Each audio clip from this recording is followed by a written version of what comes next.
Welcome back to the Fenrir St. Bernard Show, where we are continuing our FAQ series here, where we are answering all sorts of questions about the St. Bernard. And today's question is, can the St. Bernard be left alone?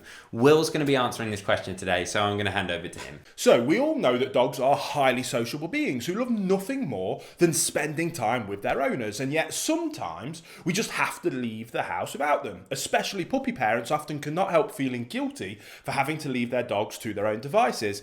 But is it really bad for them to spend time without their owners? So in today's video, we're going to discuss whether or not dogs should be left alone.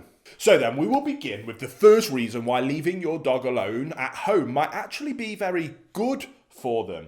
And that is that alone time can build confidence. If you just got a new puppy, you might be tempted to spend all your free time with them. And there is no doubt about it. With their innocent charm, their adorable clumsiness, and their cute cuddly looks, puppies are irresistible. However, if you keep showering them with fuss and affection all the time, you might do them a disservice.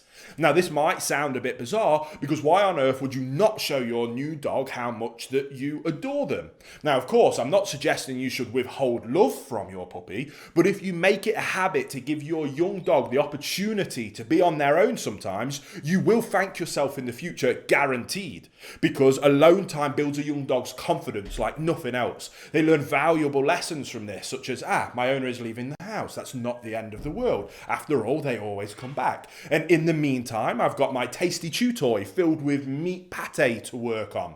Now, next is around crate training being incredible for your dog. Now, of course, you're probably going to want to build up to this gradually, but by and large, a puppy who is left alone in a safe place for short periods of time will learn how to calm themselves down.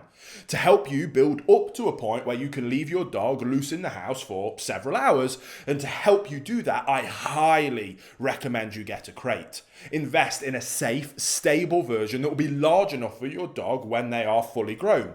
If you select a crate with inbuilt dividers, you can adapt the size to your puppy, which is brilliant.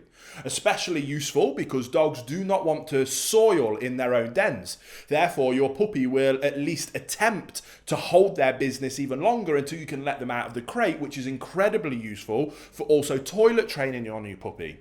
Now, crates are not only fantastic training tools for your puppy, but if you have adopted an adult dog into your home, you can absolutely get them used to the crate as well. Most likely, they will readily embrace the crate as their new sleeping place, especially if you have made the space a nice one and an inviting place to go. To do so, put a soft dog pillow or a thick blanket or a bed into the crate and cover the top with a blanket. In this way, you create a den-like atmosphere, which really naturally appeals to dogs and they find very secure and safe. Now, another tip to help manage your dog's alone time is by planning ahead and being proactive. As we said, giving your dog alone time does help them to build up confidence, and it teaches them to calm themselves down. This skill set will serve them well in all future life situations, and ideally you want your dog to develop it as soon as possible. However, especially if you have a very young puppy, you do want to move slowly with this. Extend their alone time in the crate little by little.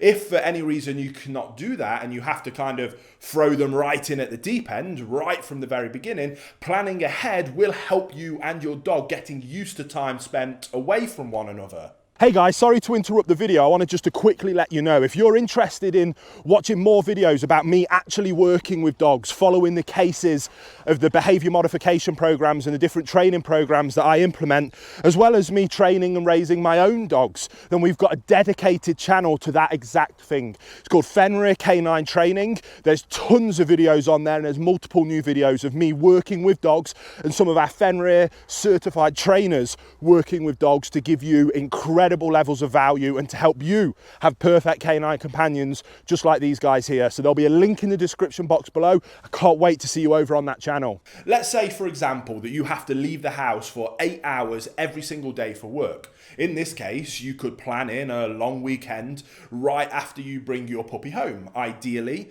you would take 1 or 2 weeks off from work if possible and dedicate this time to your puppy. This will help your dog getting settled in more comfortably, but much more importantly, it will also give you time to bond with them and begin that crate training in a more gradual manner rather than having to chuck them right in at the deep end if you have to go straight back to work. But eventually, you will have to return to your routine, and to avoid making this a traumatic event for your puppy, you can enlist help.